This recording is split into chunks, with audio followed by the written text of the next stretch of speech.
After beating Bolton 5-1, the narrative around Arsenal is clear. Why are they this fancy Dan attacking team? This is the ArsenalVision Post-Match Podcast. My name is Elliot. You can follow me on Twitter. And Gunner, you're not going to win anything with this fancy Dan attacking and goal scoring.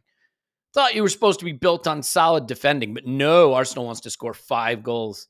Can't be having that.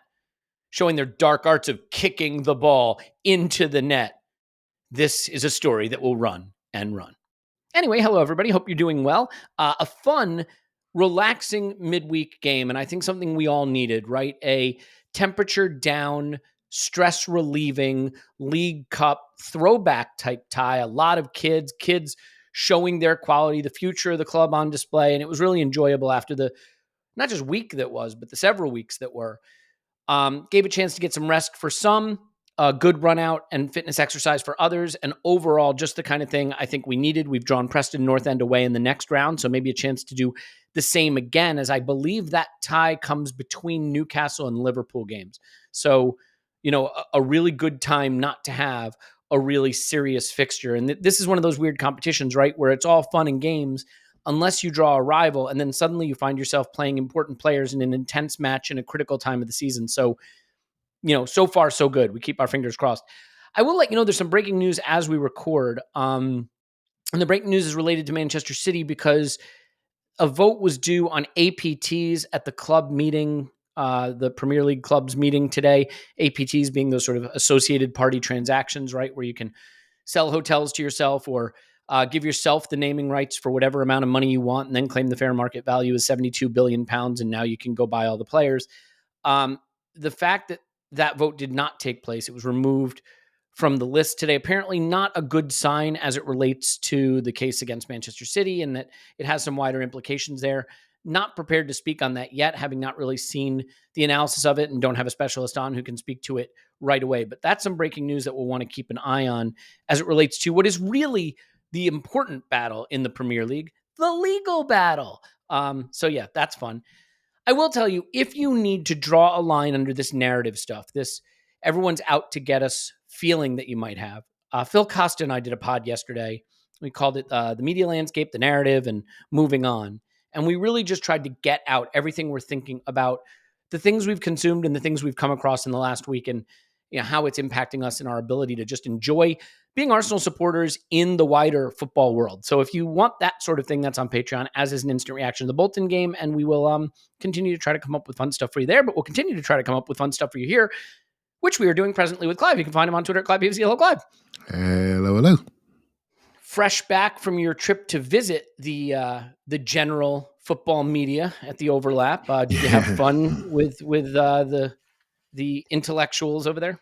Yeah, it was a good experience, shall we say. Well, it was an experience, shall we say. And, I live in my own little world. And I didn't realize that the rest of the world was ready to sort of kill us, really. And and I just suddenly realized, I thought, hold on a minute here. I just thought we did quite well, getting a point. Could have got 3 points, a bit unlucky, had a few controversial moments. But then it just sort of changed. I know you've discussed it with Phil. I thought, wow, this is so interesting to see how everyone else is reacting. And I didn't say it caught me by surprise, but the venomousness of it all this week is a little bit like, wow, come on now. This is beyond clickbaiting. This is like you're trying to completely change the perception, which is just not consistent. So nearly caught me out, but I just, I thought I'm not going down that path, Elliot, of arguing and justifying. I just said my points and just kept quiet. And see what happens, right? I don't look at the comments, so see what happens. Yeah, I think as we turn our attention towards the weekend, we can talk a little bit about, those wider narratives around us and what to expect from the team this weekend. But I do want to start with the Bolton game because this was a throwback in a way, Clive, something we haven't gotten in a while, right? A good old-fashioned play the kids in the cup kind of game. I mean, there were some obviously some first-team players in here, and I thought it was a really nice mix because you had players like Jesus and Sterling who I think needed football, just needed some competitive football to try to get back up to speed so that they can contribute in the games that really matter. Yeah. And then, of course, you had starts for the likes of Nichols, Miles Lewis-Skelly, Nwaneri, and Porter, by the way. And whatever you want to say about Porter, a 16-year-old pulling on the shirt to play Amazing. At the Emirates in a competitive fixture is just an extraordinary moment. So, a great night for them, great night for Karkuri, who got on, Kabia, who got on. Yep. Just a wonderful, wonderful moment in the development of the players. The ones that we're going to focus on, I think, are Miles Lewis-Skelly and Ethan Nwaneri. But do you want to just sort of start with that, the pride in the academy, contributing these players to this competition, to this performance, and not just them coming in, but them coming into an Arsenal team that swept aside, admittedly, poor League One opposition. Yeah, so you go to these games, you're not sure what you're going to see, you're not sure how you're going to feel. Funny enough, and I have to say something to you, Elliot. It was like going to church yesterday, going to like an Arsenal church where Arsenal people have been battered around the press this week, got back together and decided to be united in support of the players. And whether the players were 16 or in their early 30s, the love that was coming down from the stands for the players it wasn't like fanboy stuff. This was like real, we know what you're doing for us. We absolutely love you. I can't stress that enough, mate. I sit where, looking down the north corner where the subs warm up, and when Havertz, Gabriel, Partey, Saliba got up to do a warm-up, mate, it was like, I don't know if it came across on TV, but it was like a standing ovation. They got all the love. And I love that. And then you have the other end of the scale of things. You've got a 16-year-old goalkeeper barely fitting it out. And the way the players looked after him, created angles for him to pass out. Mate, to see that support amongst the team was just brilliant. And to watch, like, say, Josh Nichols, the player we saw in the summer, we thought, he looks interesting, but to see him have sometimes a player has the ball a lot. He has a lot of the ball to make passing decisions. And obviously he's got Saka on his right-hand side, so you're all thinking, mate, go and keep pass it to him. And he does. There's a brave forward pass on, he plays it. And it's like, wow, it doesn't always work out, but the fact you're playing it at the Emirates, fantastic bravery he had. And so, yeah, obviously the two players we know the best in Miles and Ethan, they did not disappoint, did they? So, Elliot, I've been to a lot of these games, like when we play second teams per se. There's something different about that one. There was something special about that one. It felt like we found some people, not just a young player, but some of the older ones as well. And we know with the schedule coming up, we need to find a few people, don't we? Yeah. Yeah. I mean, it'll be interesting to see how this game winds up. Maybe we'll be looking back on this in a couple months' time saying it was a critical moment because it got some players into the thinking who have been able to contribute. And by the way, those players might not be Lewis-Skelly and Nwaneri. Those players might be Kivior and Sterling, or Jesus. So, yeah, so those are all factors. I don't think we need to beat around the bush. I think the two players I want to make sure we focus some attention on right off the top are Nwaneri and Miles Lewis-Skelly. I think those are the players that, look, Josh Nichols, exciting moment for him in his career, and there may be a bright future at Arsenal. I don't think that future is going to present itself this season. It's not immediate. It's not immediate, no. No. And I would say that, say the same for all the academy players who played aside from the two that I named, is that their Arsenal future is still to be determined and to be decided and to be developed largely with the reserves. And then we'll see what steps they take. But with Lewis-Skelly and Nwaneri, I think there's pretty strong belief that their Arsenal future is in the first team and maybe at points this season. In competition, obviously they've already been in this season in this game, but in competitions more prominent than the League Cup. So let's take those two. And I actually want to start with Lewis-Skelly. He plays a beautiful pass to Sterling that leads to the Nwaneri first goal. And he just, every time he plays, Clive, and I think maybe this is a byproduct of being a player who is just behind Nwaneri in the hype cycle, that he's kind of drifting. You know what I mean? Like, he's just drifting off in car racing, right? I think there's a thing where they drift, right? Or draft. That's what they call, right? Drafting. They get right behind the car and they kind of ride in its slipstream. And I think he is a talent that if he's not the equal of Nwaneri, I don't want to say that because I really can't say that. He certainly looks close, and he definitely does not get the same attention in my mind. I thought he was fantastic in this game. And every time he plays, I think he does that thing that the really good players do when they step into the first team, which is he shows his personality. He doesn't play within himself. He plays important passes. He plays with personality and confidence. And I loved his performance. I thought he looked fantastic. Yeah, what he and Ethan have in common is they own their space. They own their circumference. When the ball comes in, it's owned. They own it and they compose, and they can turn in and turn out.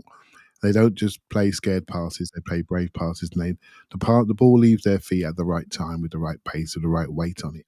Right. So also, if they're trying to protect the ball back to goal per se, or with players coming behind their legs, they've got this lower body strength to protect it. And they have the technique and the power to protect it, to bend their legs, to move off the spot, and not be knocked to the ground. And then when they do have the ball at their feet, they can separate. So it's about, okay, Miles does it more with skill, but he can shake and he can separate to create time for the next pass. And so those details are in. He's making a break at this left back position, which basically means he's standing in midfield most of the time anyway. But as a youth player, Elliot, he's a stick on 6 or an 8. He's played both sides 8. And I've known him in midfield. So this is almost new for me, seeing him in this role, But it's the best way for him to transition into men's football at the moment, it feels, given the fact that Zinchenko and Tomiyasu are not healthy.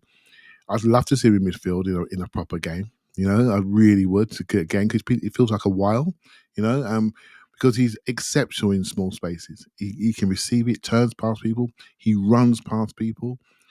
So there's a Spurs player called Dembele, wasn't there, that played in centre mid. Very much that's his comp. Get it, roll around people, roll off people, roll through and carry and commit. And so at youth level, he does that all day long. But at men's level, we seem to use him slightly behind the ball, playing passes and protecting it and using it. But a wonderful player. And people got to see him. We saw him in the summer, didn't we? People got to see him properly and against competitive men with sideburns, mate. And he did really, really well, didn't he? Really well. How did he come across on TV? Yeah. What was your view on TV? I just thought he looks great. I mean, every time he plays, he looks great to me. And he looks like someone who can play right now. Like he really does. The question is, what's his position? That's the thing. It was really interesting having a player on the left side there who could play that ball with his left foot over, that overlapping pass to Sterling.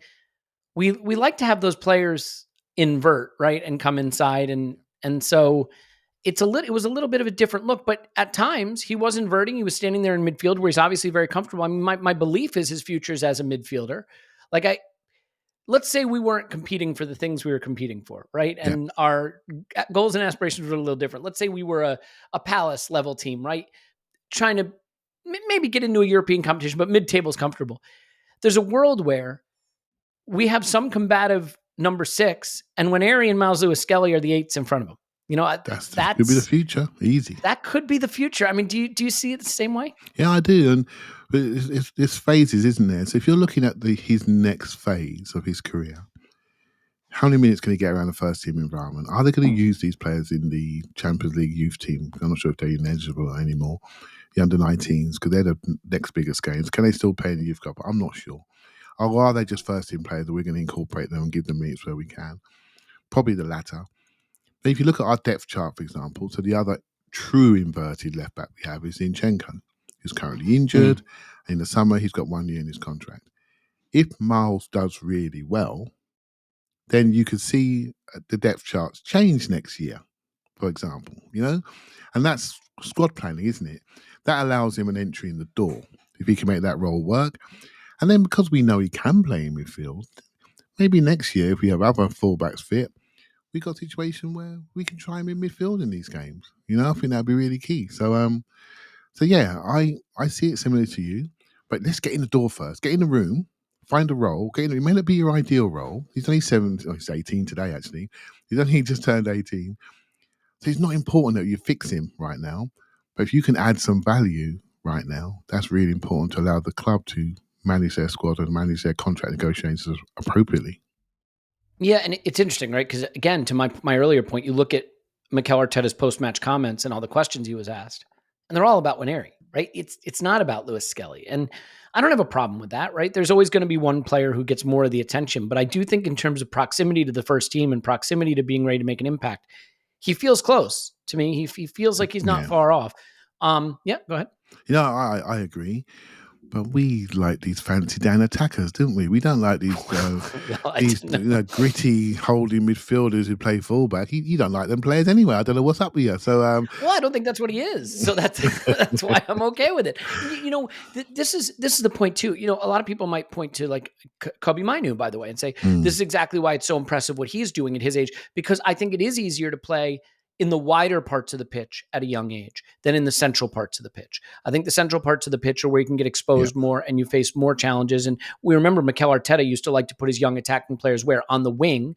They learned the game from there before he'd let them come and play in the interior. Yeah. I said Wenger, didn't I? You said Arteta. Did I say Arteta? Yes, it's all good. It's all starting to blend together. But yes, Wenger, Arsene Wenger, not Arteta. And so those central parts of the pitch are harder. But the point about Kobe Mainu is an excellent one, because this is the problem. United stink. And United stink in midfield particularly. Now you could say that's not Mainu's fault. That's not my point. My point is Kobe Mainu has the ability to come in at a young age and play in the midfield for a United team that has no aspirations, is not competing for anything, is not particularly good in midfield, and he can go there and go through growing pains without really catching any flack, because frankly that area of the pitch is so poor for them. Yeah. So sometimes it's easier to develop young players when you stink. I mean, Matteo Guendouzi is a great example. Whatever you think of Guendouzi, right? Whatever you think of him, and for setting his personality aside, him the player, he's gone on to have a pretty good career, by the way. Like by professional footballer standards, he's having a good career. Point is, he was able to play a lot of minutes at 18 in midfield in an Arsenal team that just wasn't very good and didn't have alternatives in that area of the pitch. So this is the challenge, isn't it, Clive, in that those spaces, the spaces that Nwaneri and I think long-term Miles Lewis-Skelly want to occupy, those aren't beginner level. Those are expert level. Now you're asking them to do it at the expert level of a Mikel Arteta positional football team that's trying to accomplish the things we're trying to accomplish. It means that the glide path, the path to establishing yourself is just going to be that much more difficult. Yeah, it can do. So with Guendouzi, we saw him. I remember the podcast we did after his first game. I was so excited, mate. We were building statues, mate. We were after we saw him. But then it's not just development, Elliot. It's the risk of overexposure. He got overexposed under pressure, and he didn't really handle it very well. Certain circumstances, right? So psychologically, exactly. Which is part of it. It's part of building the footballer, right? So you have to feed them in. And so in some ways, you're building, these guys are coming into a group which they know, they feel comfortable with. The players feel comfortable with them. They can understand the patterns of play. And it's our job now to traverse that line between development and not overexpose. Don't ruin 8-9 years of work because you fancy throwing extra minutes at somebody. Make sure when you do, they're set up for success. And I think we can see the evidence of that yesterday, that we've done that really quite well. And for example, to stick Miles into midfield right now may not be the right thing for him. May not be, right? The club will work that out. But to do this role where he has more time in the ball, sitting behind it slightly, leverage from his defensive ability to get to people and be strong, but also use his composure on the ball that he develops in midfield and be a part of the team. That's smart introduction, that is. That's really smart. Where he ends up, we'll find out. That could be him forever, right? But I don't think so. But I think that's really smart. And what we're doing right now, the balance feels right between development minutes and overexposure.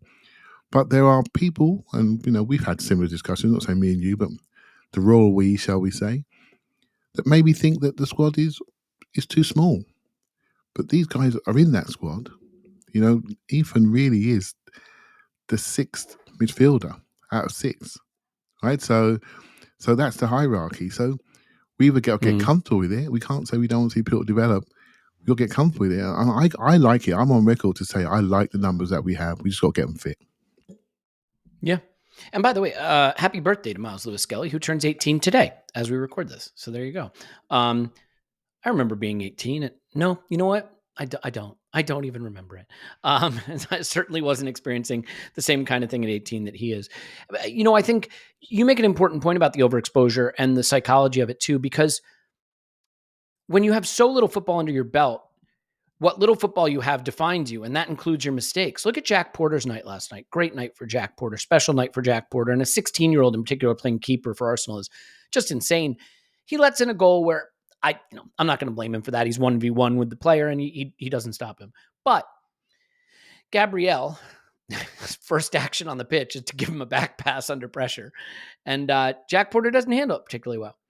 And the ball bounces off Porter sort of. And I think he's trying to chip the onrushing attacker. It doesn't come off at all. Mm-hmm. And the onrushing attacker nearly scores what would have been a somewhat embarrassing goal. Now, it doesn't happen, thankfully. But this is a great example, right? Jack Porter can come away from that debut feeling really good. But if that one moment goes a different way and it gets to 3-2 and the crowd's a little touchy, suddenly he has a totally different feeling about his debut and people are discussing it in a totally different way. And I only reference this to say that at a young age, when you're a 30-year-old footballer, single moment's not going to define you unless it's like in the World Cup final or a Champions League final. But at 16, there aren't enough moments, so people start to judge you based off one single moment. So there's a lot of pressure on every kick and every touch because people are trying to decide what you are. And so I think it shows tremendous maturity and composure for these players to come in and define themselves this way. So, okay, Lewis-Skelly, definitely. Can I just on the goalkeeper, because in the first half, he was right in front of me and almost the first kick got charged down and he got kicked in the foot.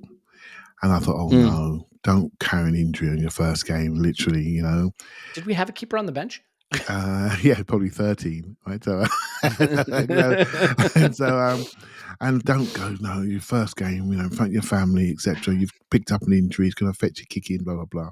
He hops back up, kicks the ball out, and was really, really good. And Elliot, I have to be honest with you, I got to say something, mate. The support he had from the crowd was so strong. It really was strong. We knew that this was ahead of time for him, and the circumstances allowed this to happen with Neto being cup-tied and Rayab had a small injury.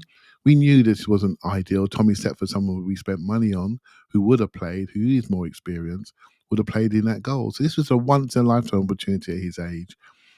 And I thought he was fantastic. And he ended the game by claiming the cross, didn't he? And he was up the other end. He did. Was it on a corner, actually? Yeah, and he fought on the corners. I mean, he's literally fighting against monsters, League One players. And but almost to get that final catch was like, yeah, you can blow the whistle now, ref. He's had a great day, So I think I got to tip my hat to the crowd. I thought the way they supported him was really, really good. Really good. Yep. I want to get on Nwaneri, but I guess then I'll just ask you a quick question about that. Mm-hmm. Bolton offered very, very little. They were not very good. And they're currently sitting 18th in League One. I think United won their game against a League One side. Was it Barnsley maybe? 7-0 last week. Mm-hmm. And I do remember a time when these kinds of teams could come to the Emirates, or you'd go to them and they'd be physical and they'd rough you up and they'd muddy the game and they could make it uncomfortable. And especially for the kids, they could get drawn into something really challenging. I remember the Reading tie, which was a particularly fun one. What did that end? 7-5.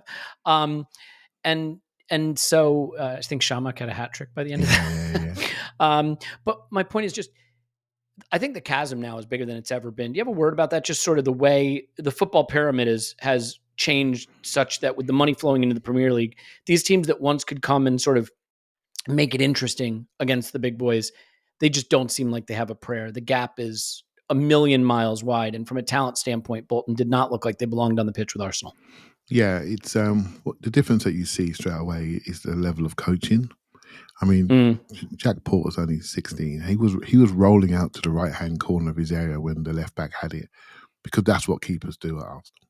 So when he didn't get the ball because they didn't want to put him under pressure, but he was still doing the right action. He was still outside of his net, like the first team goalkeeper does. Fullbacks were moving exactly the same positions. And they're very athletic, Elliot. They're very athletic. They can move with the ball. They can hit the pace of pass, and they can move. Then the experienced players they're at a level now where they can jog through these games. I mean, Saka jogged to a high sofa score. Literally, I don't think he hardly sprinted, and he's just got that much ability. And it's just about levels. Levels in football, they just find you out. The levels that these guys have now is just significantly higher, and that's why they train at a pace and intensity that separates you from people not quite as athletic, not quite as fast in their decisions, and don't have the right level of technique. And that's why we've got players on the bench, earning over £250,000 a week. It's not by accident. It happens. And there was a moment, in the last few minutes of the game when when Havertz came on, he went for a throw. You know what that throw we do to the byline? And he ran along the byline. And he must have taken about 10 yards out of a guy in 3 yards. He just ran past him. And it's almost like I had a different view of the players, see them against humans, if you see what I mean. Because it just tells you that at the Premier League level, everyone's like this. And those gaps don't appear so quickly. So it's really interesting insight watching that game. Yeah, so I don't know if this is right because obviously internet isn't good for this stuff. But according to the internet, the Bolton wage bill is £120,000 per week total. And I'm sort of checking that against other websites as we speak because I'm trying to see if that can possibly be true. And it does seem to be what's reported. Now, again, wage bill reporting is not great. But if that is the case, that sounds about right, Elliot. That sounds about right. So. Yeah, well, so there you go. So if that is right, total weekly payroll £122,000 a week. So the way I look at it, Clive, again, to your point, we have fourth choice players who are on that per week, a single player, and that's their whole wage bill. So just a bit of context. But who wants context when we can praise our academy kids to the rafters, which is what we'll continue to do. Okay, it's 25-ish minutes in. Haven't gotten there yet. We're getting there now. Ethan Nwaneri. He scores a brace. The first goal, obviously, hustling to be the first one on the end of a nice Raheem Sterling cross after a lovely Miles Lewis-Skelly ball into Sterling. Yeah. The second one, I think if this was a competitive fixture and he doesn't score that, we'd be saying slide it to Declan Rice for an open goal, but not on this night. He's looking to get himself on the score sheet again. He does with a little help from the keeper, but no harm, no foul. He's in the right place.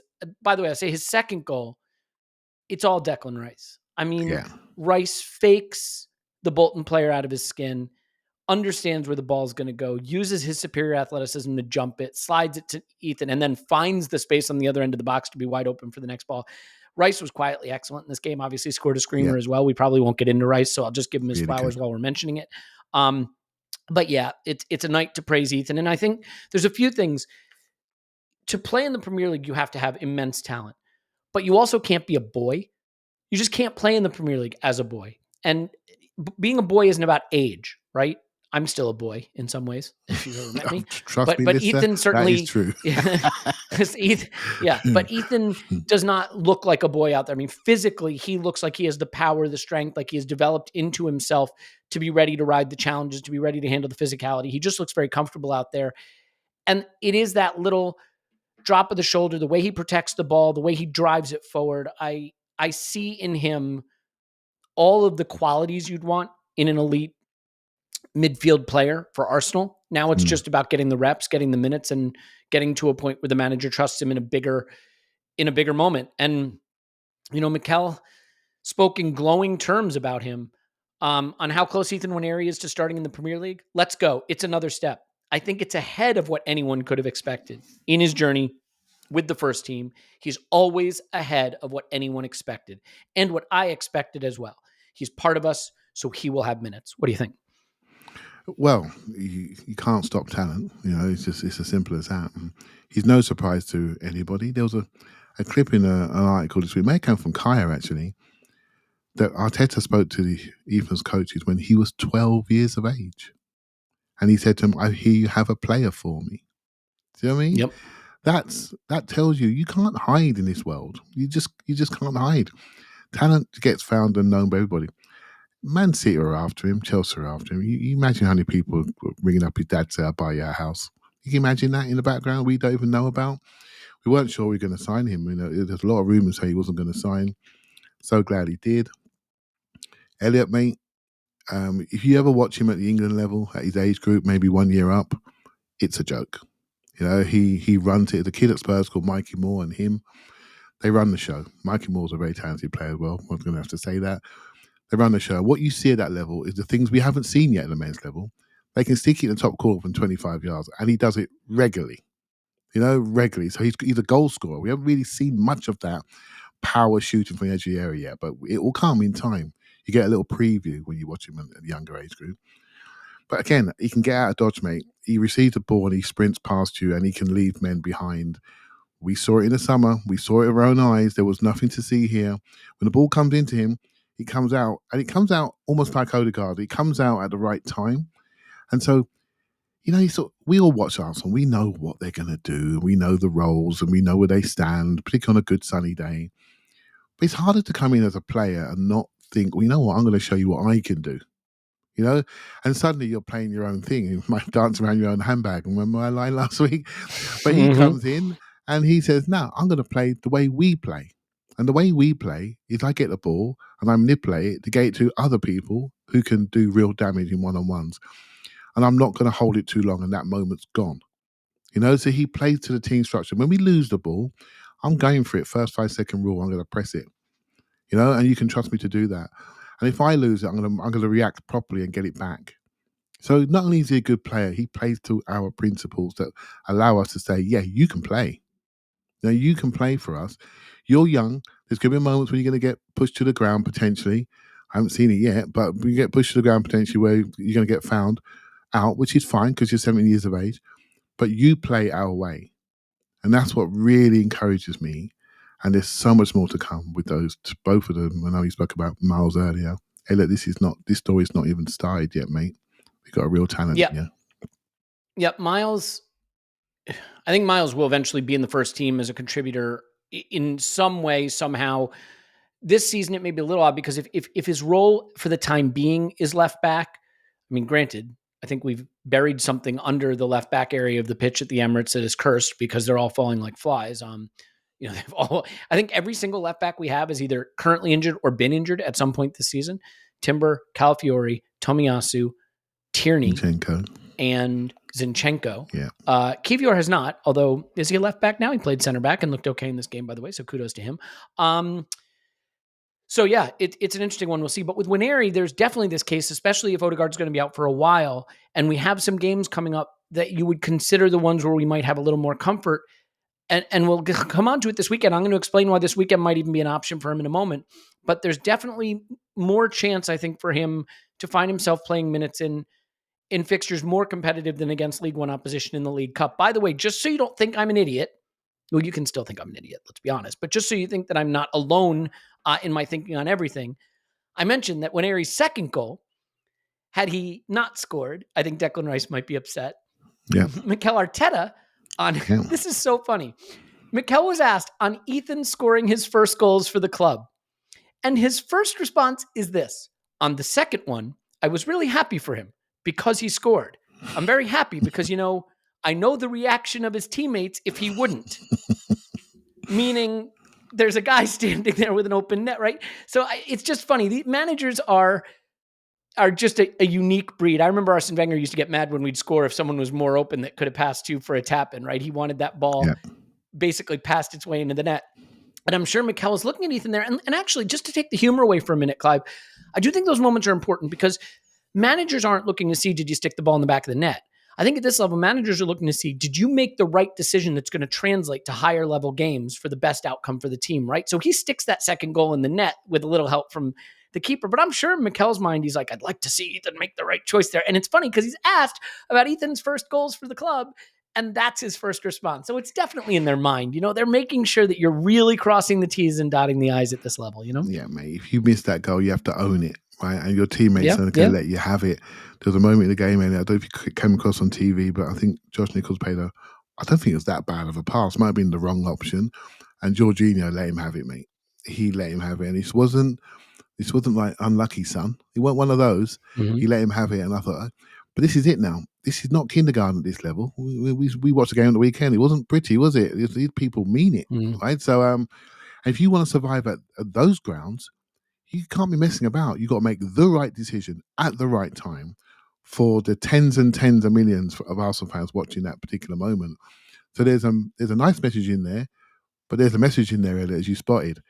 Do the right thing at the right time for your teammates. We're a group, right? So, but yeah, this is all part of their learning, isn't it? And they're learning right in front of us, right? And it's really, really good. Yeah, I mean, I want to start to turn our attention to the weekend, and in doing that, we can sort of touch on the landscape a bit. I don't want to go too deep into it because we've covered it on a lot of pods now, but the landscape a bit of of how we're being discussed and how that's, impacting us as fans and maybe even the club as well. But before I do that, we can sort of pick the bones out of this game. I don't think there's a lot more to discuss in it, but I do think maybe there's one or two performances. Sterling is one that I think is important, Clive, because he needs to get the minutes to show that he can really become a guy that can play when Saka's not fully ready to play, and he needs the minutes to show that he can be potentially even a starting option on the left. So this is not great opposition to measure someone like Raheem Sterling with his pedigree, but what did you think of him overall? Yeah, the couple of players there. I turned up with my with my suitcase saying, who can I find tonight? Who can we find as players? Who can I learn about? And sometimes that's why I love preseason, because you can see people nice and relaxed and what they look like. Sterling started the game off, mate, and I'm thinking, oh no, this is not looking good. He tried a little back heel and it didn't look like the right option. I thought, oh no, what's happening? But to be honest, what he does this out to in run from the left-hand side, similar to the goal he set up. He does it quite a lot. And his first 5 yards, mate, is as quick as it has ever been. It's just so quick. And it just took a while for us to see him. And then we saw him and started giving him the ball as he wanted it. And I thought he got better and better. He made that run about 10 times. I was sitting next to my mate, Trevor, I was next to. I said to him, look at that run he's making. Look at it every single time. And we were turning away from it, didn't know that's going to come. And he can't be stopped, mate. He's better off the ball than on it. If that makes sense. He just runs into spaces, and he does it so fast.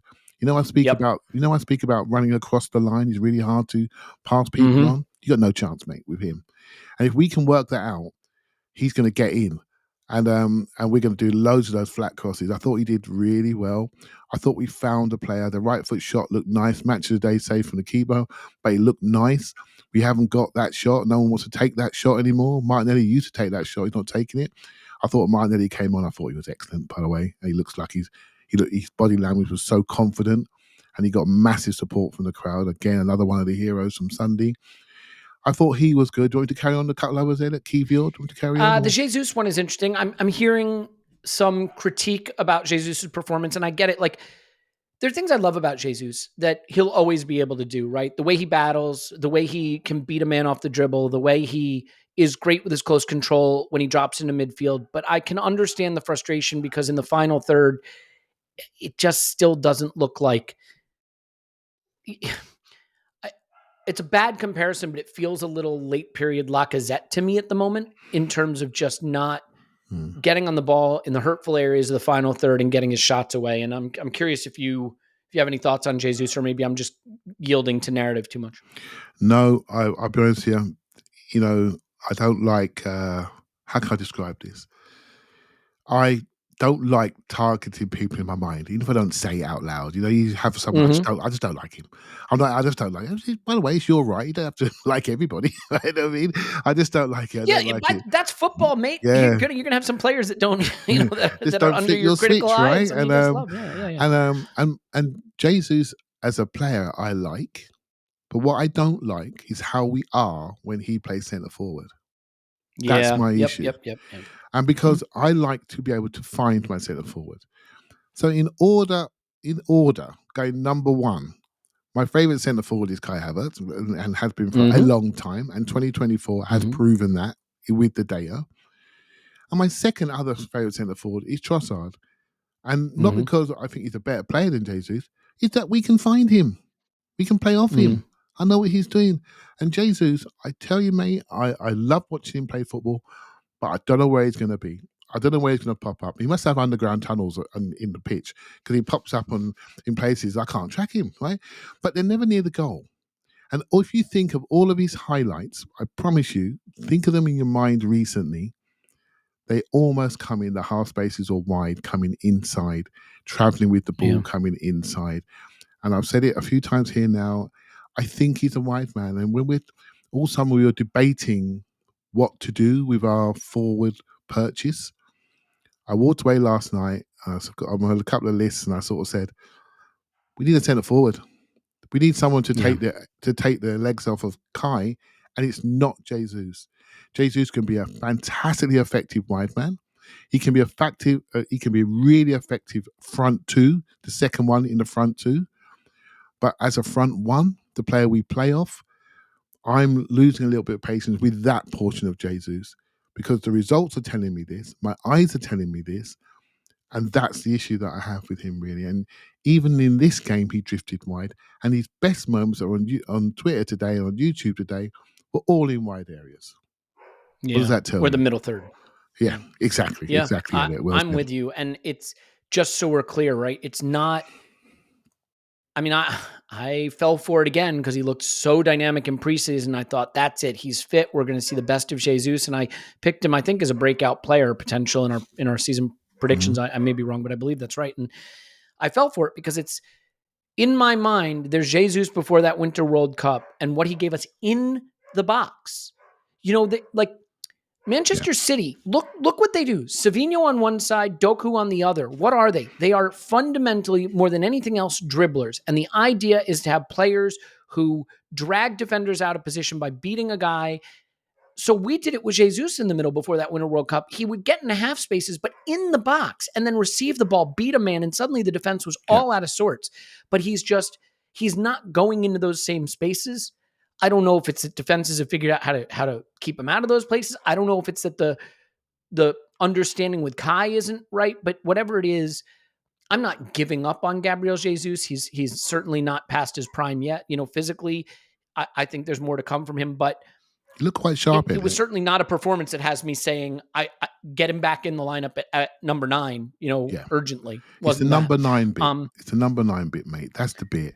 There was one run in the second half. He came off the left-hand side in front of me, and I thought, wow, look at him go.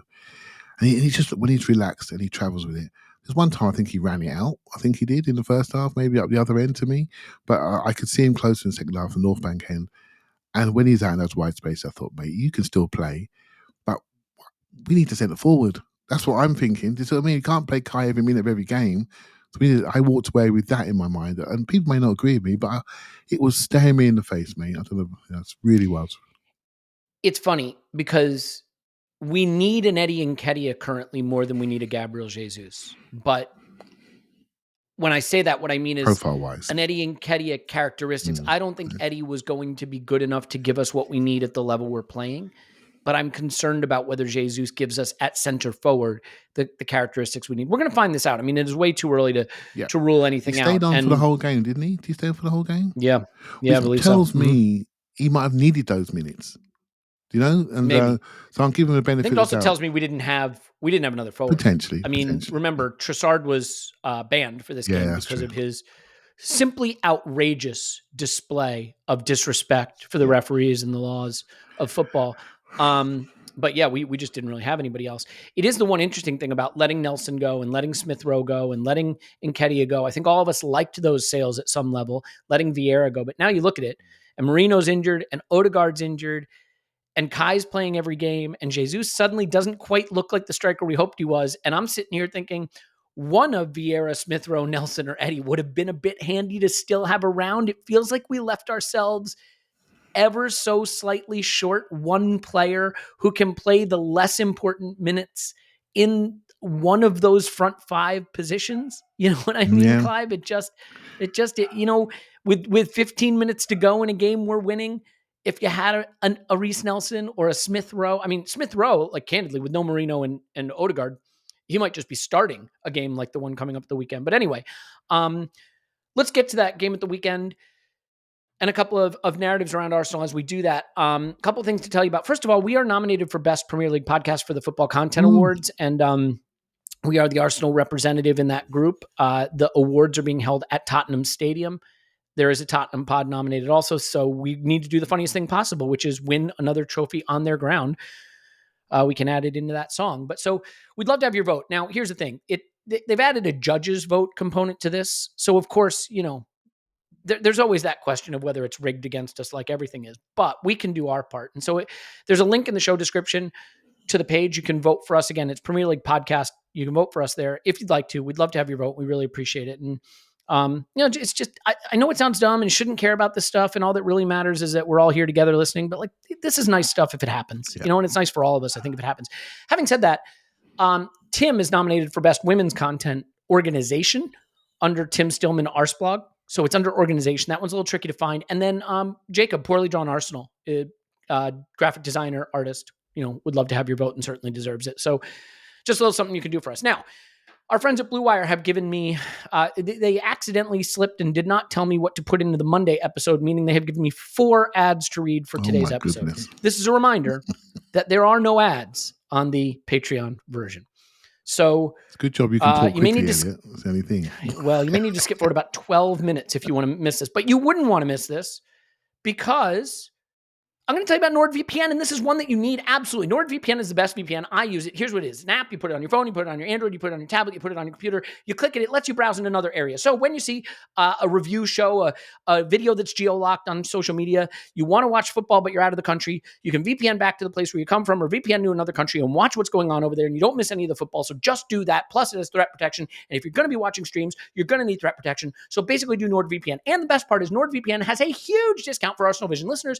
You can go to NordVPN.com/ArsenalVision. That's NordVPN.com/ArsenalVision to get a huge discount off your NordVPN plan, plus 4 additional months on top. It's completely risk-free with Nord's 30-day money-back guarantee. That's NordVPN.com/ArsenalVision. Do it now. And it is also my pleasure to tell you about Shopify. I have built Shopify pages. Shopify is the place to build e-commerce websites. Here's the thing. If you're going to sell anything, your art, your mugs, your t-shirts, your services, whatever you're going to sell, you need a professional website so that when people go there, they don't go, what is this nonsense? I'm not giving my money to this service. You want it to look professional. Not to mention, you want to be able to do those things like, oh, hey, add this to your cart. Do you want this in your cart? Hey, you left this in your cart. Like Shopify does all that for you. Plus, it lets you sell on Instagram and Facebook and TikTok and all of those things. It does the integration. It's very simple. It's one-click simple, in fact. So if you want to build a perfect e-commerce site that gets your business growing, sign up for a $1 per month trial with Shopify.com/ArsenalVision, all lowercase. Go to Shopify.com/ArsenalVision, all lowercase. Now to grow your business no matter what stage you're in. Shopify.com/ArsenalVision. Do it now. And this podcast is sponsored by BetterHelp. BetterHelp isn't online therapy. It's therapy that happens to be online. Look, I'll say it this way. I have done therapy. I think it is really important. I did therapy in a therapist's office, and that worked for me. But now, in this stage of my life, I have 2 kids, I have the pod, I have a job, I have all this stuff going on. The idea of getting in a car and driving to a therapist's office, which might be 20 or 30 minutes away, and it might be more expensive, I don't know if I have the time. If you want to do therapy, this is a way to do therapy that lets you get access to professionals who can work in the area of need that you have, that can help you get things off your chest and do it on your time in a budget that fits you, and you can do it camera on or camera off. So rediscover your curiosity with BetterHelp. Visit BetterHelp.com/Vision today. Get 10% off your first month. That's BetterHelp, HELP.com/Vision. Do it now. And finally, this podcast is sponsored by Indeed. Indeed is the hiring platform that helps you hire better candidates fast. It doesn't just help you hire faster, though. It helps you get the highest quality. 93% of employers agree that Indeed delivers the highest quality matches compared to other job sites. According to a recent Indeed survey, one of the things I love about Indeed is that instead of having to have multiple sites where you list your job and, oh, check this one, oh, check that one, oh, check this one, you can just do it at Indeed and you get all of the candidates. Now, there are over 3.5 million businesses worldwide that use Indeed to hire great talent fast. So listeners of this show get a $75 sponsored job credit to get your jobs more visibility at Indeed.com/ArsenalVision. Just go to Indeed.com/ArsenalVision right now and support our show by saying you heard about it on this podcast. Indeed.com/ArsenalVision. Terms and supply. Need to hire. You need to. Indeed, mate. Nailed it. Superb. I've been told I've got to talk quicker, but I can't do that. I got to tell you, man. I am out of breath now. Okay, we did it. We got through it. It was good, and we enjoyed it. Clive, as we head to Leicester, it's an opportunity for us to change the narrative, to change the mindset. We did it a bit against Bolton, right? Which is to get out of this, the intensity of these rivalry type games, these 10-men type games, these batten down the hatches type games, siege mentality type games, and show our personality on the pitch. And I'm glad we had the Bolton game between the City game and the Leicester game, because it kind of hits the reset button so that we don't take the energy from the City game into the Leicester game. And I'm wondering for you, I think we can beat Leicester at home, obviously. I think we're a very good team, and I think we have too much for them. But given what's been going on around us and how people are talking about us, and how we feel coming out of the City game, there is the possibility that we bring too much baggage, too much energy, too much emotion to that game. And there's a fine line. So I wonder if you could just touch a little bit on the vibes surrounding Arsenal at the moment and the need for the players to develop a siege mentality, but also be able to block all that out and just play their football and not try to beat City when they're playing Leicester, and not try to beat the media narratives when they're playing Leicester. Just play Leicester, play your game, and let the good things happen. Mate, to change this story, the best thing to do is win football matches and win a lot of them in a row, because then someone else becomes the story. How we become this story, we are not the best people to answer that question, because we only have one eye, right? But we try to be objective. And I do not understand how suddenly we've become this story and we've been branded this way for trying to compete. That's all, you know? I ask myself the question, so why is this happening? Why is this happening? And obviously the media works in mysterious ways, and most of that is around engagement in it. You know the drill. You probably covered that a little bit with Phil yesterday. And so we understand engagement, and engagement is engagement. It's good engagement, it's bad engagement, but there's engagement, and that drives the business, right? So if you want to stay relevant, you better get some engagement. It's been quite surprising this week, the type of people that have written things about us who I really respect, but it doesn't seem to matter anymore, which tells me the landscape has changed. And then it comes to the footballistic side of things. It comes to how we're refereed. And I don't look, we're going to have discussion about decisions forever and a day, right? Because that's what happens. The game is controlled by one man and we see things differently. Any foul, we can all see it differently. It's called interpretation. But I do think the environment by which the referees are refereeing in is controlled by their seniors and their referee assessors. I almost don't blame the referees on occasion. They're trying to bring in rules they've been told to bring in without the sensitivity of understanding why those rules are in place. You can imagine that basically teams like us want to see the games moving. We were talking about Newcastle a few years ago with ball in play time, like 41 minutes or something. Oh, it's something ridiculous. That's the wrong number. Sorry, but it's something very, very low. And we're a team of flow. I sat here and said we're a team of flow, blah blah blah. So I want to see the ball moving. So we changed the multi-ball system. We took the ball boys away. We put balls on the edge of the pitch. That's really good because now people get the balls back on quickly. And then it's like, okay, so now we want to make sure we keep the ball moving. So, but we don't want to see people sent off the pitch for kicking the ball 0.8 of a second after the whistle's blown behind him while he's still competing for the ball. We don't want to get people sent off while we are by the corner flag, where I've yet to see a quick free kick from a defensive position by the corner flag. Where's your advantage? You need to set up, reset, and then get your team up and go from there, right? Goalkeeper comes over, probably take that free kick. So there's a lack of football knowledge and understanding that has allowed us to get in this place, and we have suffered for it. And it's opened up a Pandora's box of how we found a way to attack Arsenal. So Elliot, those 91 goals we scored last year, no one's talking about that anymore. That's our record number of goals. What's that? What's that about? I bumped into some people in last night. I said, "Hey, we scored a goal in open play. How was that for you?" Having a laugh, right? Mm-hmm. So we're laughing at ourselves, right? So I find it incredible. I almost need a bit of counselling myself. I'm the one that gives the counselling, but how have we got here? Seriously, how have we got here? For trying to not be dumb and stupid and get the 5-0 against us like Liverpool did and like we did a few years ago. How have we got here by trying to compete in a game of football? I find it amazing, which means, Elliot, people have been waiting to get us for anything. And that I find concerning. I can't explain it very well, but I guess what I'll say is it's almost like we've exceeded the level that people are comfortable with us being. Because I promise you, if we were battling to get back into the Champions League and produce that performance at the Etihad, everyone would be saying, Arsenal really showed something. They really showed something. It's good to see a big club like Arsenal, being able to have a stiff back and a strong jaw and take the punches, and good for them for really contesting it. If we were fifth trying to get back in the Champions League. But somehow now that we have this swagger and this personality, and we're going toe-to-toe with City, and we've gone beyond United, and we've gone beyond Liverpool, right? The great northern teams. We've gone beyond the teams of the media. Now it's not okay anymore. And it's especially not okay for the United pundits because they're in such a low place. And so suddenly, it was all well and good Gary Neville praising Arsenal when Arsenal was trying to go from 8th to 6th to 5th, and United were finishing 2nd. But now they're in the mud, as the kids say. They look rudderless. They're a bit of a joke. And we are doing everything right, minding every detail. We get set pieces right. We get defending right. We get the academy development right. We do all the little details right. And I think there is envy. And I think that envy seeps into the discussion because no one envies City because everyone understands how hollow their achievements are. And everyone understands that they are the simulacrum of success.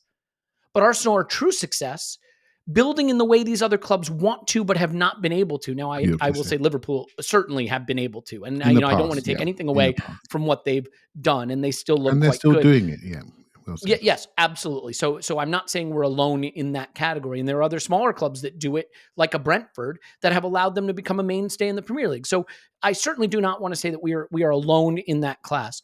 But I definitely think, Clive, that people were comfortable with us being a down and out big club that's trying to get back to success, but they're not so comfortable with us being the club that's doing all these things right all of a sudden, Yeah, it's really well said, Elliot. And I really feel it when I go and do that show.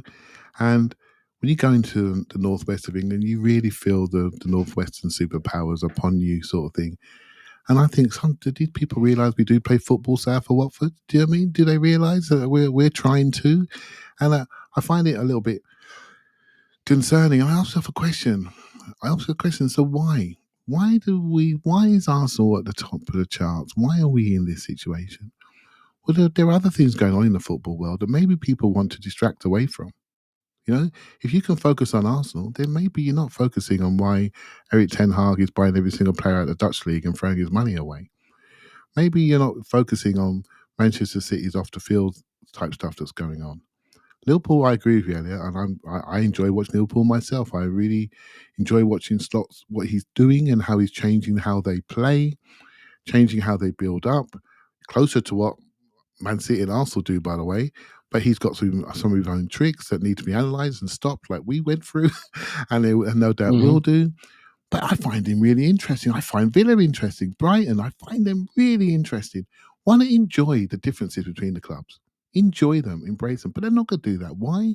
Because it's not that exciting. It's not going to get... When you see certain thumbnails like "Are Arsenal cheating?" you just know that's going to set everyone off. So we are part of this story too. We are part of the engagement, and we're being dragged along. I'm pretty calm anyway, but I'm even calmer today because I went to church last night. I went to Arsenal church, and I could see the club. Mm-hmm. I could see its values, and I could see how players treated each other. I could see it in my own eyes. I could see how the fans embraced these players, and I came out of that ground yesterday, got wet, and I thought, man, I'm so glad I went. Because it almost re-established my love for Arsenal, if that's even possible. It made me realise we're doing stuff the right way. And come the weekend, I hope we do it again. And next week we do it again. And next Saturday we do it again. And when we keep winning, they have to turn around and say, oh, yeah, this story will change and somebody else will be top of the charts. It won't be us. Yeah, and it's weird because everything that I see us criticized for, I can look at other times when others were praised to the rafters for it. I mean, Jose Mourinho had the media enthralled to him, playing dour defensive football, being bankrolled by a Russian oligarch, right? When we play defensive down to 10 men in a game we're leading 2-1, it's dark arts nonsense.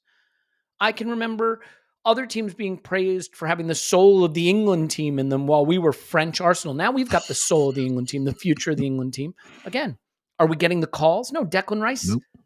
right? Sent off for a trifling infraction.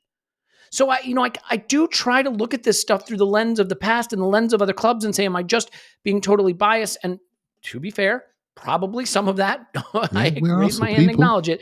But this feels really weird to be 2-1 up at a ground where no one's won in 2 years and to defend manfully with 10 men that you are only in that situation because of a trifling infraction.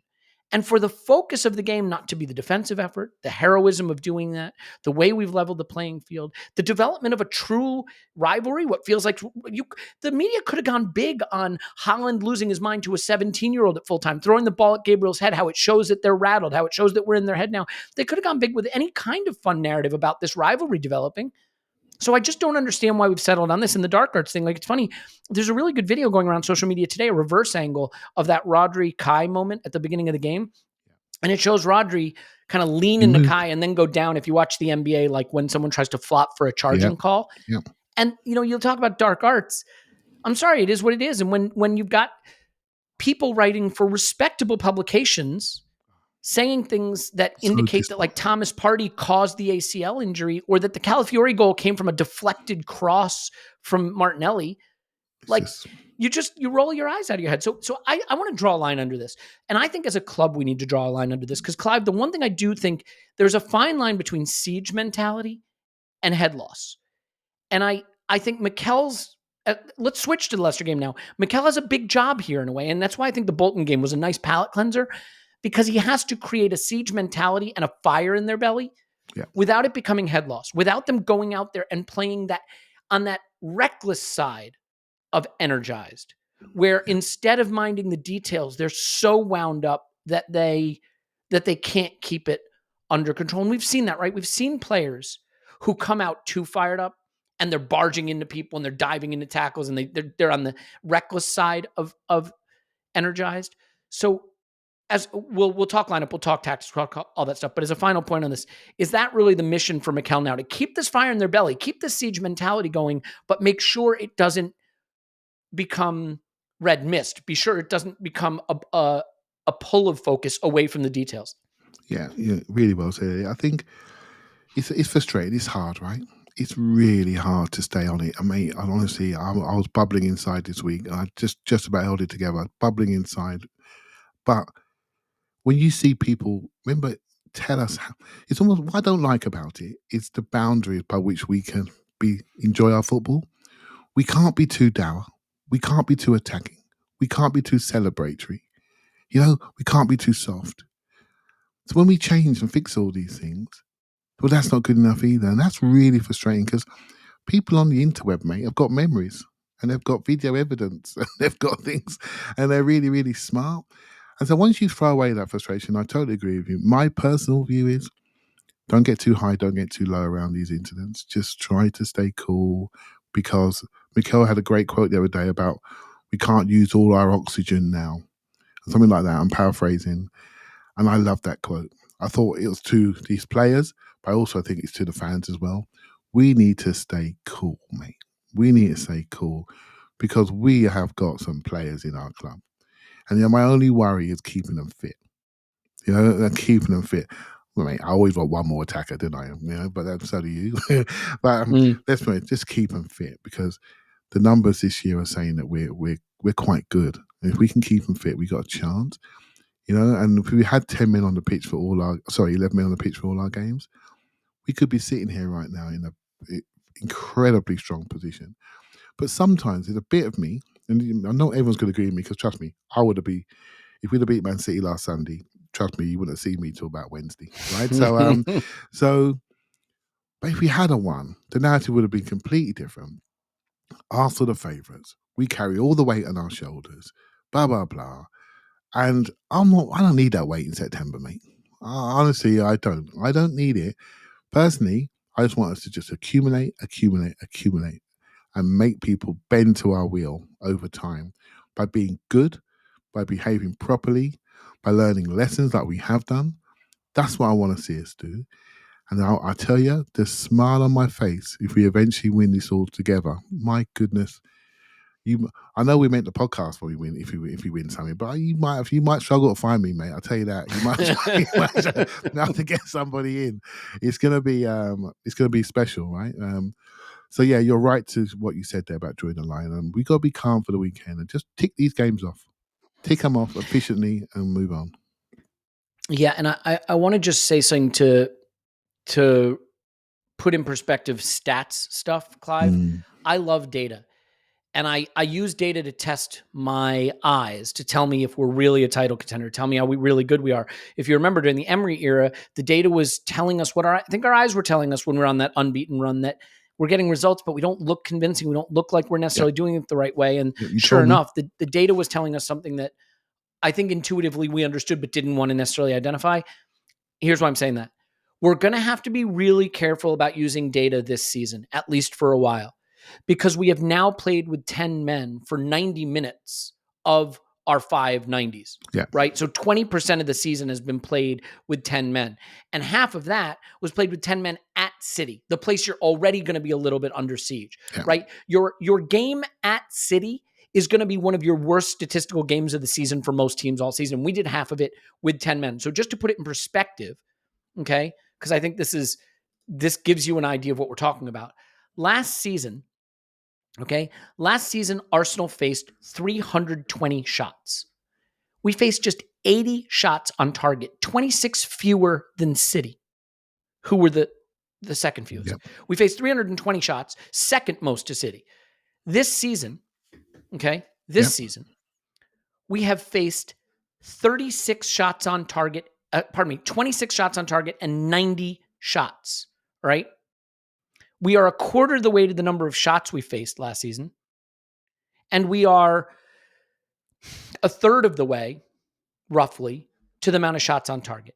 And that is because of that City game, where I think we faced close to 30 shots. Yeah. Most of them, by the way, from outside. I mean, remember, their XG wasn't that high. Yep. Most of it was from outside the box.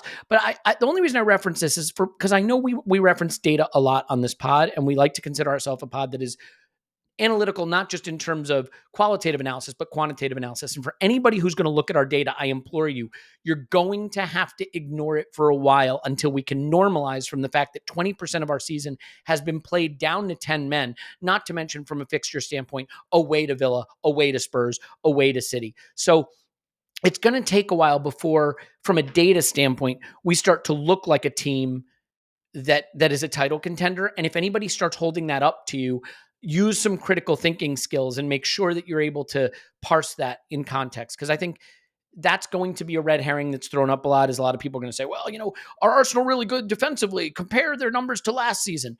Well, it's going to look off, right? Are Arsenal really compare their numbers to last season? Well, again, it's going to look off until we get some games under our belt that move away from these 10-men performances. But of course, we're going to be playing with 10 men most games, because we break the rules too much. We're just rule breakers. All right, Clive, for this weekend, it's Leicester at the Emirates. Leicester haven't been terrible from a data standpoint, for what that's worth. They've been reasonable. They currently sit 15th. They have 3 draws and 2 losses. They haven't won yet. 6 goals for, 8 goals conceded on 4 goals expected. So they've outperformed expected goals, but 7.9 expected against. So roughly true there. A lot of teams have been worse defensively than they have, but their attack looks like the most blunt other than Ipswich in the league. And I think Ipswich also played City and Liverpool, didn't they? So, that gives you some idea. Leicester's results, they drew to Tottenham the first week of the season, which was quite hilarious. Should have won that game. Lost. Yeah. Should have won that game. Fulham, they lost away 2-1. Home to Aston Villa, they lost 2-1. They beat Tranmere Rovers 4-0 in between. They drew Crystal Palace 2-2 in a game where they got a little bit battered on XG and had 34% of the ball. They drew to Everton 1-1 at home, which is a disgraceful performance, and they drew 0-0 to Walsall, but got through on penalties. Now they come to the Emirates. And Clive, I have an interesting thought here. I think we just look better when Kai is at 9, period. That's been my thought for most of the season. And if Marino was fit, you'd go Rice, Marino, and Partey. And if Odegaard was fit, maybe you'd go Odegaard, Rice, and Partey, or Odegaard, Marino, and Partey, or Odegaard, Marino, and Rice if they're all fit. But that's not the case. So I just wonder, is this a moment to potentially be able to say, I'm going to go Martinelli, Kai, Saka, Rice, Nwaneri, Partey, and try to get Kai at 9 and see what happens in a game at home? And it's a huge call, but I will say the alternative is obviously Trossard or Jesus up front again. And it's a trade-off. So granted, Nwaneri played a lot. He's young. You don't want to put too many minutes in his leg too quickly. At an intense level, he will have had a lot of adrenaline pumping playing at the Emirates, scoring 2 goals.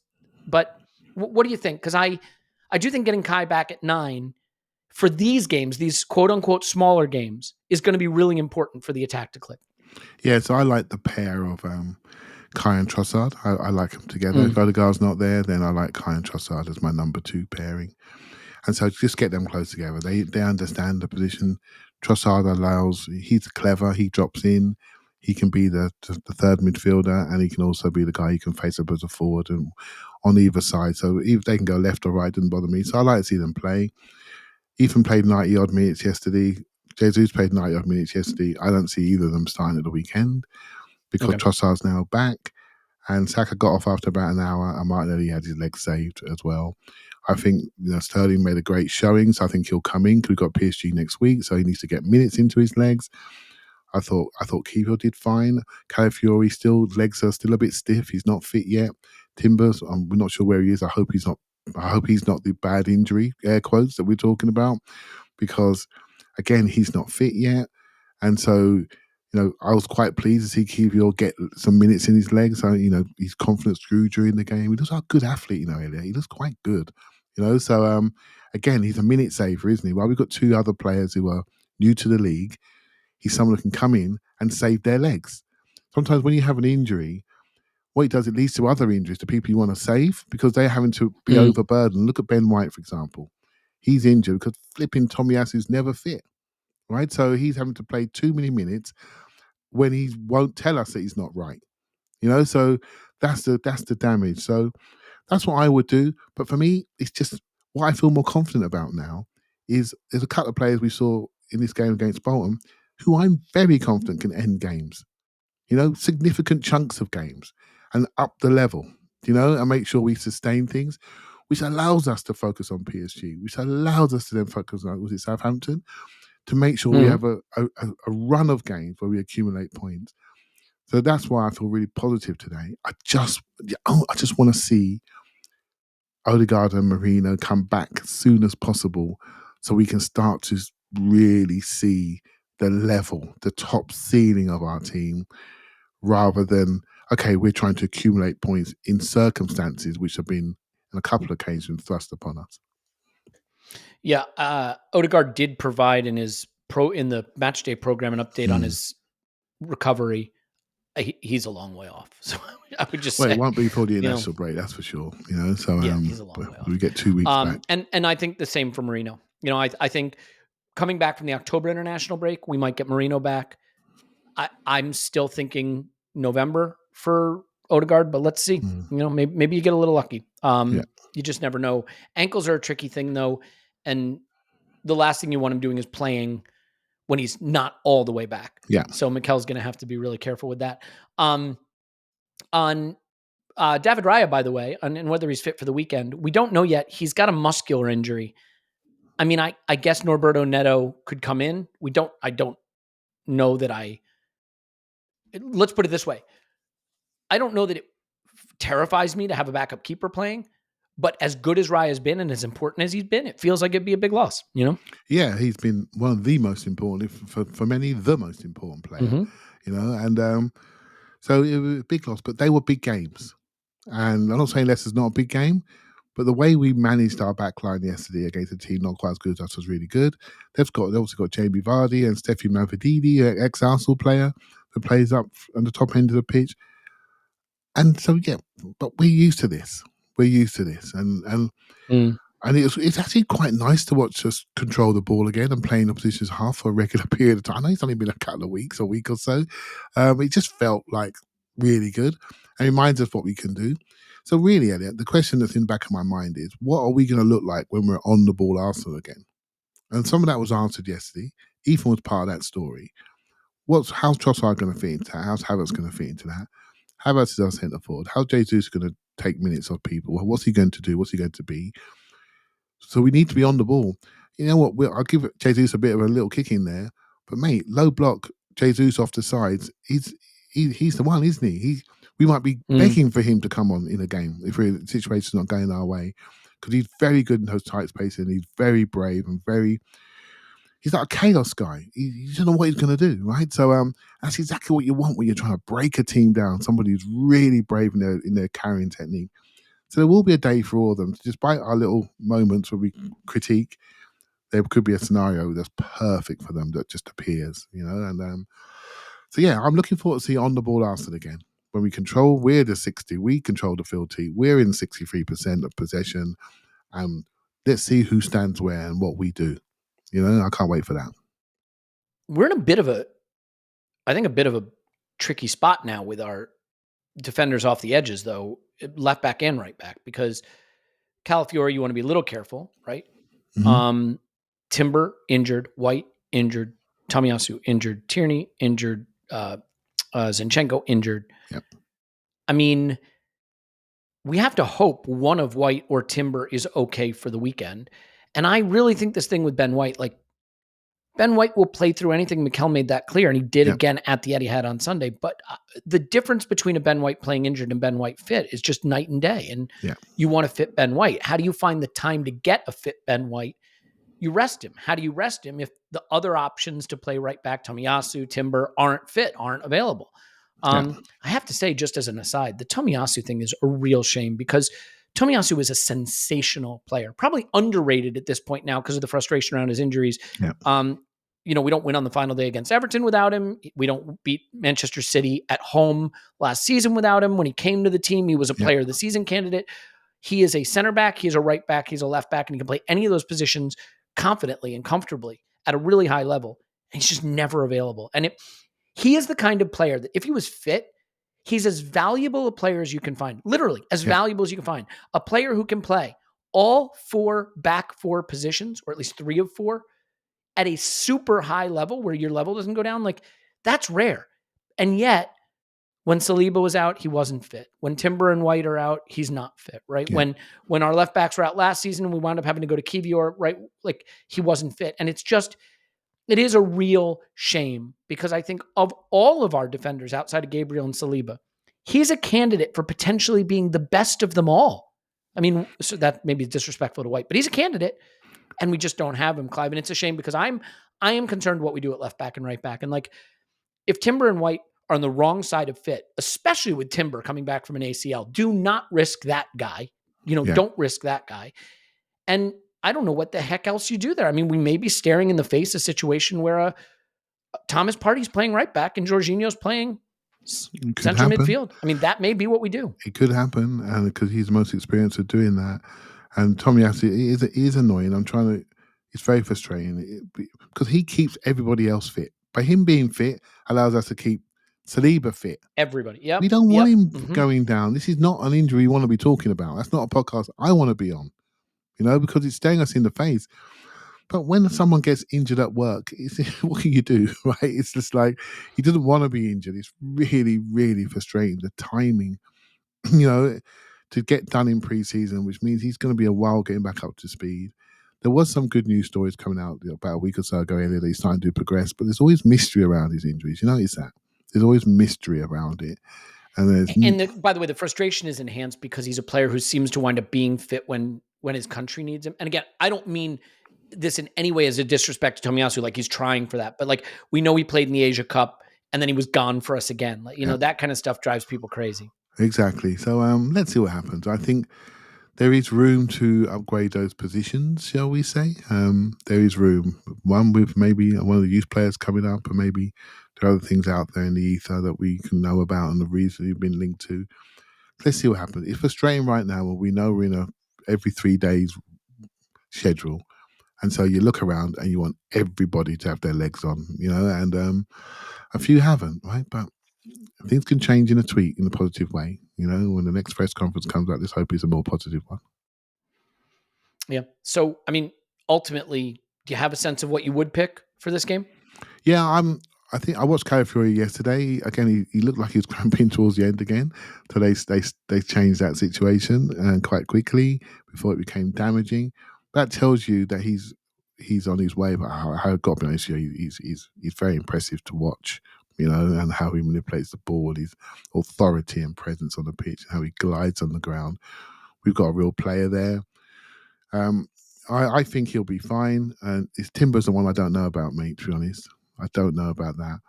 But maybe we might do Kivior as a right back. I know it sounds crazy, but he's played right centre back and he is able to manipulate the ball into his left foot and do things. So stay with your experienced players for now. Last time he played Thomas Partey at right back, his thigh ended up exploding. We don't do those sprints too often. He's in a rhythm at the moment. So if we need him, again, we're going to need them all. So let's just get them active, which we did yesterday. And then we can start to, see their top end performance and where they're best used. But yeah, you're right about Timber. Do not risk that boy. He cannot have another big one at his age. He can't lose 2 years of his career. That just can't happen, right? So whatever, if he's got a little tweak, mate, just sit him down. Sit him down. There's plenty of games ahead. Plenty of games. Yeah, I agree. It is a tricky one, though. This is the Premier League, and you can fall into that trap of thinking, hey, if anybody's in the red zone, just don't play him in this game. And the next thing you know, you've taken a Premier League opponent lightly, and you've got your Fulham result of this season, right? Or you've got your Southampton result of 2 seasons ago. And I'm not saying that's what's going to happen, but I think the hardest thing for a manager trying to do what we're trying to do, especially coming off games of the intensity that we played, is make sure the team is as focused on this game as they were on the City game. Yeah. And you certainly don't send that message by playing a mix and match squad with an eye towards the future, right? So it is a tough one. And then it's PSG midweek. So it's like,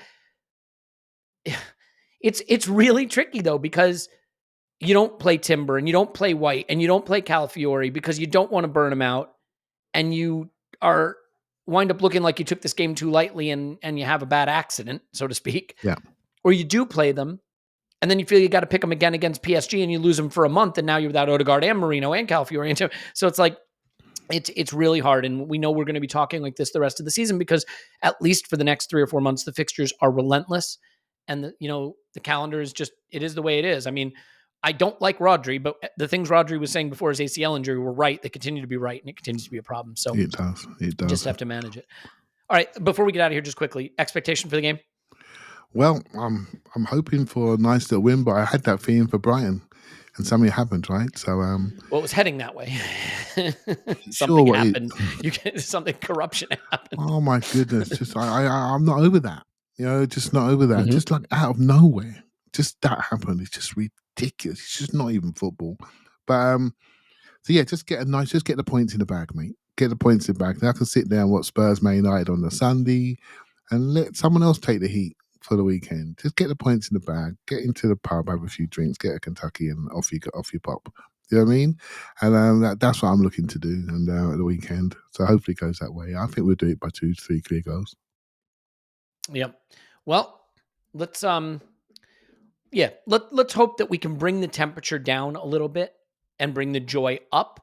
I think those sliders need to be adjusted. It's great to get something at the Etihad. It's great to feel all together in a siege mentality, but I don't think you can live at that fever pitch for an entire season. I mean, it is September. So we've got to, the fixture computer gave us a fall and a late summer that feels like an early spring, so to speak. Now we need to get back to feeling like it's September again a little bit. And go from there, because this next period is actually a pretty important one in terms of points accumulation. And City go to Newcastle early, and while I'm not expecting anything because Newcastle are dreadful defensively and City will have their tails up, they play without Rodri, and we're going to get a look at what the future for them this season is going to be. They can't solve that problem until at least January. So we'll see. All right, let's leave it there. Clive's on Twitter, Clive50. Thanks, Clive. Thank you very much. Hey, give us a vote for the FCAs if you don't mind. Links in the description. Wherever you are, I hope you're safe. I hope you're healthy. I hope you're happy. I hope you're surrounded by people that love you and know that we love you. And, we just appreciate you for being here. So we'll leave it there. We'll talk to you at full time, live instant reaction following the Leicester game. So join us for that if you want to. Otherwise, we'll talk to you on the main pod on Monday. We love you. And we will talk to you after Arsenal 10, Leicester 0.